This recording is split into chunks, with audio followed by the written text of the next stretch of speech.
இந்த ஒரு மாத கால தாவேக ஆட்சியோட செயல்பாடுகளை பத்தி உங்களுக்கு அருமையா இருக்கு. அவ்வளவுதான். இது வந்து மீண்டும் ஒரு பொள்ளாச்சி சம்பவம் வந்து சேலத்துல நடந்திருக்கா அது பல ஆண்டுகளாக இப்படி சம்பவங்கள் எல்லா ஆட்சி காலத்திலும் நடந்து கொண்டே இருக்கின்றன. அதுக்கு அப்படி சம்பவங்களில் ஈடுபடுகிறவர்கள் வாழ்நாள் முழுவதும் சிறையில் இருக்க வேண்டும் என்கின்ற சட்டத்தை கொண்டு வர வேண்டும். மத்திய அரசு அந்த சட்டத்தை அங்கீகரிக்க வேண்டும். ஜாமீனில் நீதிபதிகள் விடவே கூடாது. அப்படி ஒரு வாழ்நாள் கூட ஜெயில தான் இருக்கணுங்கிற நிலைமை ஏற்பட்டதான் கொஞ்சம் நெஞ்சம் இந்த மிருகங்களுக்கு கொஞ்சம் பயம் வரும். இல்லாட்டி அவங்க மனுஷங்கள் மிருகங்கள் எல்லா ஆட்சி காலத்திலும் நடக்கிறது. இந்த ஆட்சி 30 நாளைக்குள்ள ஏதாவது நடந்துருச்சா? இதுக்கு முந்தி நடந்தது. இந்த மிருகங்களை போல உழவுறவன் எல்லா ஆட்சியிலும் தான் உழவுறான், அவன் செய்யறான். அதுக்கு இந்த அரசு பொறுப்பு இல்லை. உள்ளாட்சி தேர்தலில் மதிமுகவும் தாவேகாவும் கூட்டணி வாங்கியிருக்காங்க. நாங்க இருக்கிற கூட்டணியை பத்தி யோசிக்கவே இல்லையே. நீங்க தாவி போயிட்டீங்க உள்ளாட்சி தேர்தலுக்கு. நாங்க பொதுக்குழுவை கூட்டணும். நாங்க இதுவரைக்கும் உள்ள நிலவரங்கள் பற்றி யோசிக்கணும். நாங்க எவ்வளவு விசுவாசமாக இருந்து திமுகவுக்கு பாடுபட முடியுமோ பாடுபட்டு இந்த சாத்தூர் தொகுதியில் கூட கடுமையான பிரச்சாரம் செய்து திமுகவை ஜெயிக்க வச்சவன் நான். அவர்கள் மற்றவங்க முடிவெடுத்து ஆட்சியரோடு சேர்ந்திருக்காங்க. நாங்க எந்த முடிவும் எடுக்கல, எந்த இதுவும் சொல்லலை. சமூக வலைதளங்கள்ல அவங்க திமுகவை சேர்ந்தவங்க காரணம் இல்லாமல் எங்களை நிந்திப்பது, எங்க மேல பழி தூற்றுவதற்கு நாங்கள் கவலைப்படலை. இதுக்கெல்லாம் நாங்கள் பழக்கப்பட்டு போனவங்க. நாங்கள் எதுவும் பேசலை. நான் எதுவும் ஒரு வார்த்தை பேசலை. டாக்டர் கலைஞரை பற்றி இந்த கருப்பு கொடி போராட்டத்தில் கூட அவர் திருவள்ளுவருக்கு செய்த பெருமைகளை பற்றி 10 நிமிஷம் பேசுறேன். ஆகவே நாங்கள் ஒன்றும் அவசரப்படவில்லை. 27ஆம் தேதி பொதுக்குழு கூடி எல்லா நிலைமைகளையும் அங்கு கருத்துக்கள் பரிமாறப்படும். அதற்கு பிறகுதான் எங்கள் நிலைப்பாடு என்ன என்பது வெளியிலே சொல்லப்படும். சரி, பொருட்படுத்தாது எங்கள் அழைப்பின் பேரில் இங்கே வந்திருக்கின்ற பத்திரிகையாளர்களுக்கும் தொலைக்காட்சி ஊடக நண்பர்களுக்கும் முதலில் நன்றி தெரிவிப்பது என்னுடைய கடமையாகும். சீமை கருவேலை வேலிக்காத்தான், வேலி கருவேலம் என்றெல்லாம் அழைக்கப்படுகிற ப்ரொபோசஸ் ஜூலிஃப்ளோரா என்று ஆங்கிலத்தில் அழைக்கப்படுகிற இந்த விஷ செடி சில நாடுகளில் பிசாசு செடி என்று அழைக்கப்படுகிறது. தயவு பண்ணி பேசாம இருக்கீங்களா? நான் மைக் இல்லாம இங்க பேசிக்கிட்டு இருக்கேன் பிரஸ் கிட்ட. நீங்க பேசிக்கிட்டு இருந்தா நான் பிரஸ்ல பேச முடியாது. மைக்கு தேவையில்லை எனக்கு. இது பிரஸ்ல பேசுறதோட நான் இறங்கி வேலைக்கு போயிடுவேன். இது 1960 தவறான தகவலின் பேரில் இதை கொண்டு வந்து தென்னாப்பிரிக்காவில் இருந்தும் இன்னும் 1-2 நாடுகளில் இருந்தும் விதைகளை கொண்டு வந்து விமானத்தின் மூலம் விதைத்தார்கள். அதன் மூலம் இது பரவ ஆரம்பித்து காட்டுத்தீ எப்படி காற்றடித்தால் பரவுமோ அதுபோல தமிழ்நாடு பூராவும் வியாபித்து விட்டது. இதனுடைய பேரழிவு இதனால் என்ன ஏற்படும் என்று சொன்னால், இந்த செடிகள் 50 அடியிலிருந்து 100 அடி வரை மண்ணுக்குள்ளே வேறு பாயும். இந்த வேலிக்கருவேல மரங்கள் பிராணவாயுவை முழுமையாக காற்று மண்டலத்தில் இருக்கின்ற பிராணவாயுவை உள் இழுத்து செரித்து கொண்டு கார்பன் டை ஆக்சைடு கரியமில வாயுவை வெளியிடும்.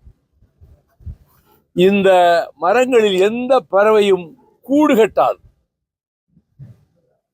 முட்டையிட முடியாது, முட்டையிடாது, குஞ்சு பொரிக்காது. இந்த மரங்களின் நிழலில் இருக்கக்கூடிய ஆடு மாடுகளுக்கு சிறை பிடிக்காது. இது மற்ற இந்த மண்ணில் இருக்கக்கூடிய நீர் சத்தை, நிலத்தடி நீரை முழுமையாக உறிஞ்சிக் கொள்வதால் நிலத்தடி நீர் அடியோடு பாதிக்கப்பட்டு விடுகிறது. தொடக்கத்தில் இது விறகுக்கு பயன்படும் என்று வெட்டி விட்டார்கள். இப்ப கேஸ் வந்த பிறகு, எரிவாயு சிலிண்டர் வந்த பிறகு இந்த சீமக்கருவிலை வெட்டி விறகா விற்கிறதெல்லாம் இப்ப நின்று போச்சு.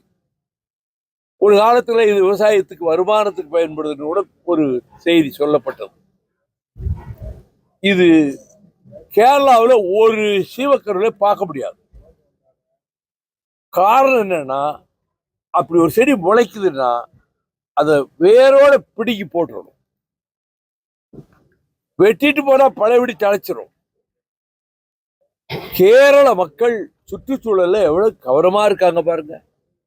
அங்க ஓடுற நதிகள், காட்டார்கள், அந்த நீர்வளம் இந்தியாவில் எங்கேயும் கிடையாது. ஆனா அவ்வளவு நீர்வளம் இருக்கக்கூடிய இடத்துல ஒரு சீமக்கருவிலை செடியை பார்க்க முடியாது.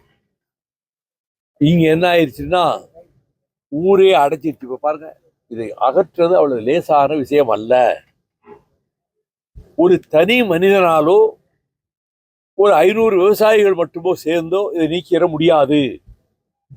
அதனாலதான் ஹைகோர்ட் ஜட்ஜ் செல்வம் பெஞ்சில் ஜஸ்டிஸ் செல்வம் ஒரு ஆர்டர் போட்டாரு. அரசாங்கம் நேரடியாக இதில் ஈடுபட வேண்டும். எல்லா கலெக்டர்களும், ஆர்டிஓக்களும், தாசில்தார்களும் இதில் முனைப்பு காட்டி அவர்களை அகற்றுவதற்கு முழுமூச்சாக ஈடுபட வேண்டும். அதோட ஒரு விடல ஜட்ஜு, எல்லா நீதிபதிகளும், magistrates, additional judge, sessions judge, எல்லா ஜட்ஜுகளும் வாரத்துல 2 நாள் இல்ல 3 நாள் ஒதுக்கி இந்த சீமக்கருவிலை அகற்றுவதை போய் நீங்கள் மேற்பார்வையிட வேண்டும். வழக்கறிஞர்கள் நேரடியாக ஈடுபட வேண்டும். வழக்கு தொடுத்திருக்கிற வைகோ விவசாயிகளையும் அவர் கட்சிக்காரர்களை திரட்டி கொண்டு அவரே இந்த வேலையில் ஈடுபட வேண்டும் என்று நீதிமன்றத்திலேயே சொன்னார். உடனே நாங்கள் வேகமா ஆரம்பிச்சு கிட்டத்தட்ட பல ஊர்கள்ல சீமக்கருவிலை நாங்கள் அகற்றி அழிச்சிட்டோம். மாவட்ட வாரியா நான் போனேன்.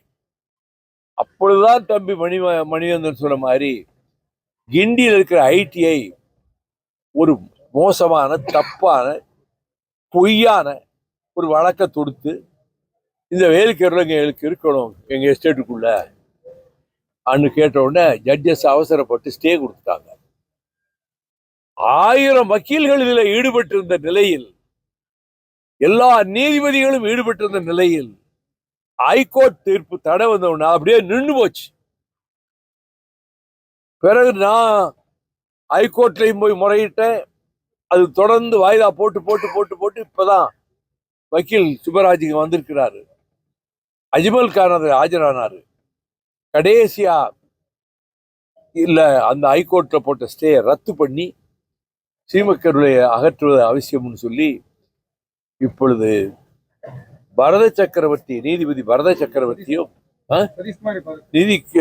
நீதிபதி சதீஷ்குமார் அவர்களும் ஒரு தீர்ப்பு கொடுத்திருக்காங்க. அரசாங்கம் இதை முழுமூச்சாக போர்க்கால நடவடிக்கையாக எடுத்து செய்யலைன்னா இதை அகற்ற முடியாது. இப்ப நான் ஒரு யோசனை சொல்றேன் அரசாங்கத்துக்கு. இப்ப 100 நாள் வேலை திட்டத்தை முழுமையா கொண்டு வரட்டும். அது 125 நாளா கூட ஆக்கணும். இதை நம்பி பல குடும்பங்கள் பிழைக்குது. ஆனா 100 நாள் வேலை திட்டம் கும்மி அடிக்கிற திட்டம் மாதிரி அங்க போய் ஒரு மரத்தடியில் கொஞ்ச நேரம் உட்கார்ந்துட்டு ஒரு கையெழுத்தை போட்டுட்டு போயிடுறாங்கன்னு நான் சொல்லலை, மக்கள் பேசிக்கிறாங்க. அதனால அந்த 100 நாள் வேலை திட்டத்தில் இதை சேருங்க, சீமக்கருவிலை அகற்றத அந்த வேலையை அவங்க செய்யட்டும். சம்பளம் முழுமையா கொடுங்க. எவ்வளவு 100, 120, 130 கொடுங்க. அவர்களை முழுமையாக இதில் ஈடுபடுத்தலாம். போன மாதிரியே ஜட்ஜஸ், கலெக்டர்ஸ் எல்லாருக்கும், மேஜிஸ்ட்ரேட்ஸ்க்கு எல்லாம் கொடுத்து வழக்கறிஞர்கள் கிட்டத்தட்ட 500, 600 வழக்கறிஞர்கள் இதில் ஈடுபட்டாங்க. அவர்கள் எல்லோரும் இதில் ஈடுபட்டு இதை பொக்லைனை வச்சு தூரோடு இருக்கணும். சிறுசெடியா இருந்ததுன்னா பிடிங்கிடலாம். ஆகினால் இந்த வேலிக்கருவியில வரம் விவசாயத்தை அழிச்சு போடுச்சு. காரணம், நிலத்தடி நீரை பூரா உறிஞ்சிருது. கரியமில வாய் தான் வெளியிடுது. உயிர் சக்தியான பிராணவாயை பூரா உள்ள இழுத்துக்கிடுது. அதனால்தான் இதை பிசாசு செடின்னு வெளிநாட்டுல சொல்றாங்க. டெவில்ஸ் ட்ரீ, பிசாசினுடைய மரம். இந்தியாவிலேயே இவ்வளவு மோசமான நிலைமை தமிழ்நாட்டை தவிர எந்த ஸ்டேட்லயும் கிடையாது. நாம காவிரி தென்பண்ணை பாலாறு தமிழ் கண்டதோர் வையை பொருணை நதின்னு பாடல தான் இருக்கு. நதிகள் இருக்காது, நதிகளுக்கு வேறு பக்கத்துல ஆபத்து வந்துகிட்டு இருக்கு. அப்ப இருக்கு வர்ற காவிரியில் இப்ப மேட்டூருக்கு வர்ற தண்ணியை கூட நிப்பாட்டுறதுக்கு மேகதாட்டை அணை கட்ட போறான். அதை தடுத்து நிறுத்த அளவு 15 வருஷமா நானும் போராடிட்டு இருக்கேன். ஹைகோர்ட்ல கேஸ் போட்டேன், மத்திய அரசு கிட்ட போய் முறையிட்டோம். கர்நாடக சர்க்கார் நாங்க அணையை கட்டியே தீர்வோங்கிறான். எங்க ஸ்டேட்டுக்குள்ள இருக்கு, நாங்க அப்படிதான் கட்டுவோம். நான் மன்மோகன் சிங் கிட்ட சொன்னேன், அவங்க ஸ்டேட்டுக்குள்ள இருக்கு அதனால கட்டுவோம்னா, எங்க ஸ்டேட்டுக்குள்ள இருக்கக்கூடிய மத்திய சர்க்கார் நிறுவனங்களை எல்லாம் எங்களுக்கு சொந்தம்னு வருங்காலத்துல எனக்கு பின்னாடி வர்ற இளைஞர்கள் அறிவிக்க மாட்டானா? அந்தந்த ஸ்டேட் அவங்களுக்கு உதவி. எங்க ஸ்டேட்ல இருக்கக்கூடிய எல்லா துப்பாக்கி தொழிற்சாலை, டேங்கு தொழிற்சாலை, விஜயநாராயண கப்பல் படைத்தளம், நெய்வேலி நிலக்க நிறுவனம் எல்லாம் எங்க ஸ்டேட்டுக்குள்ளான்னு இருக்கு. எங்களுக்கு மட்டும்தான் சொந்தம், அடுத்த ஸ்டேட்டுக்காரன் உள்ள வரக்கூடாது நாங்க சொல்ல முடியுமா? ஆனா மேகதாட்டுல அணையை கட்டுவேன்னு இது வரைக்கும் 950 கோடி ரூபாய் ஒதுக்கி இருக்கிறாங்க. கட்டுறதுக்கான பொருள்களை எல்லாம் சேகரிச்சுட்டாங்க. 2014 மத்திய மந்திரிகள் எல்லாம் சேர்ந்து ஒரு ரகசிய சதி கூட்டம் போட்டு, நாங்க வெளிப்படையா அனுமதி கொடுக்க மாட்டோம், நீங்க அணையை கட்டுறதுக்கான வேலையை பாருங்கன்னு சொல்லிட்டாங்க. சோழர்கள் காலத்துல 3ஆம் ராஜராஜன் பெரும் படை எடுத்துட்டு போய் அங்க கட்டின அணையை உடைச்சிட்டு வந்தான். திருச்சியில அரசியாக இருந்த ராணி மீனாட்சி படை அனுப்பி அப்ப கட்டின அணையை உடைச்சிட்டு வந்தான். நம்ம இப்படி செய்ய முடியாது, அணைப்பை உடைக்க முடியாது. இது விவசாயத்துக்கு வந்திருக்கக்கூடிய ஒரு ஆபத்து. இன்னொரு பக்கத்துல ஹைட்ரோ கார்பன் திட்டத்தை நிறைவேற்றுவோம்னு மத்திய சர்க்கார் தமிழ்நாட்டை எப்படி ஒழிக்கணும்னு நினைச்சு பார்த்து அவங்க இவ்வளவு வேலையும் செய்துட்டு இருக்காங்க. நான் தமிழ்நாடு அரசுக்கு நம்முடைய சட்டமன்ற உறுப்பினர் ராஜேந்திரன் கேட்டுக்கொண்டதை போல, ஹைகோர்ட்ல என்ன ஆர்டர் போட்டிருக்கோ அந்த ஆர்டரை நிறைவேற்றுறதுக்கு நீங்க அரசு எந்திரங்களை பயன்படுத்துங்க. கலெக்டர்கள், ஆர்டிஓ, தாசில்தார், ஆர்ஐ வரையில, விஓஓ வரையில அவங்க நேரடியா ஆட்களை தட்டிட்டு இறங்கணும். 100 நாள் வேலை திட்டத்தையே இதற்கு நீங்கள் பயன்படுத்துங்க. ஒரு விழிப்புணர்வு ஏற்படுத்துவதற்காகத்தான், ஒரு சிம்பாலிக்கா. நான் ஒருத்தன் போய் எல்லாத்தையும் அகற்றிட முடியுமா? ஆனா என்னோட நிறைய விவசாயிகள் வராங்க. விவசாய சங்க தலைவர், தமிழ் விவசாயிகள் சங்க தலைவர் நாராயணசாமி நாயுடு இங்க வந்திருக்கிறாரு. நிறைய விவசாயிகள் வந்திருக்காங்க, என் கட்சி தோழர்களும் வந்திருக்காங்க. வேட்டமலையில குணசேகர இந்த பொறுப்பெல்லாம் எடுத்துக்கிட்டு நான் எங்க ஊர்ல ஆரம்பிக்கிறேன்னு சொல்லி, இது வரைக்கும் நான் போன தடவை ஊரா போய் வேலிக்கிற அகற்றணும், யாரும் பந்தல் போடல, இப்படி ஏற்பாடெல்லாம் எந்த ஊரையும் செய்யல. அது மேட்டமலை, இதுலயும் மேட்டில் தான் நிற்கும். அது காரணம் ஆளு வளர்ந்து ஆள் பாருங்க. குணசேகரன் ஆளு வளர்த்தி, அறிவும் வளர்த்தி, முன் யோசனை வளர்த்தி, எல்லாம் பின்னாடி என்ன செய்யணுமோ அதை முன்னக்கூடி யோசிச்சு செய்கிறவர். அவருக்கு அந்த ஊர்க்காரங்களுக்கும் நான் நன்றி தெரிவிச்சுக்கிறேன். இது அரசியல் ஒன்றும் கிடையாது. எல்லா இன்னும் கூட சொல்ல போனால் கொடி கூட கட்டக்கூடாது. என்னுடைய அணுகுமுறை, இன்னைக்கு கொடி கட்டிக்க, கொடி கூட கட்டக்கூடாது. கட்சியை எதுக்கு விளம்பரப்படுத்தணும்? எல்லா கட்சிக்காரங்களும் வரட்டும். அப்படி இந்த சீமக்கருவேலம் என்கின்ற இந்த ப்ரொபோசிஸ் ஜூலிஃப்ளோரா எனப்படும் வேலிக்கருவேலத்தை அடியோடு அகற்றினால் ஒழிய தமிழ்நாட்டில் நீர்நிலைகளில் தண்ணி இருக்காது, குளங்களில் தண்ணி இருக்காது, கிணறுகளில் தண்ணி இருக்காது. இது சுற்றுச்சூழலை சுற்றிலும் முற்றாக நாசமாக்கிறோம். அதை சொன்ன ஆடு மாடுகளே அங்கே நிழல் போய் நிற்காது, பறவைகள் போய் கூடு கட்டாது.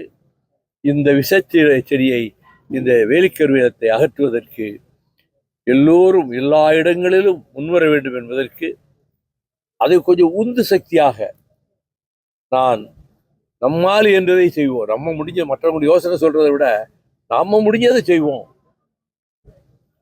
கொஞ்சம் மோடமா இருக்கும், இன்னைக்கு நல்ல மழை வரும்னு காலையில் ரேடியோவில் சொன்னாங்க. நல்ல வேலை மழை வரும் போல இருக்கு. மோடமாக இருக்கும்னா நல்லா அகற்றுறதுக்கு நல்ல சௌகரியமாக இருக்கும்னு நினைச்சோம். எங்கள் ராசி விவசாயிகளுக்கு எப்படின்னா, அது அந்த கடுமையான நெருப்பு வெயிலில் அவன் உழவு மாட்டை கொண்டு போய் அங்கே உழுகிறதுக்கு போனாலும் சரி, வேலைக்கு போனாலும் சரி, அந்த வேணியெல்லாம்